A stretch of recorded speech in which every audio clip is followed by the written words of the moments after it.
Kalau berdoa, Bu, jangan doanya terlalu pendek.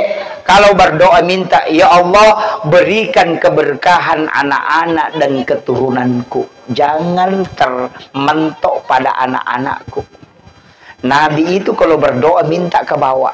Ya Allah berikan keberkahan anak-anak dan keturunanku. Jadikan ahli-ahli Al-Quran anak-anak dan keturunanku. Jangan bilang saja anakku, suamiku, pelikku. Semua terlalu pendek doanya. Bagi situ ini banyak orang, bagus anaknya, cucunya nakal. Karena dia tidak mendoakan anak-anak dan keturunannya. Nah, itu doa. Kalau ke atas, leluhur. Makanya kedua orang tuaku dan para leluhurku, supaya nenek sampai ke atas buyut, itu kita doakan. Itu caranya orang Islam mengajarkan doa, supaya ke bawah bisa selamat, ke atas bisa diselamatkan oleh Allah. Nah, itu penting.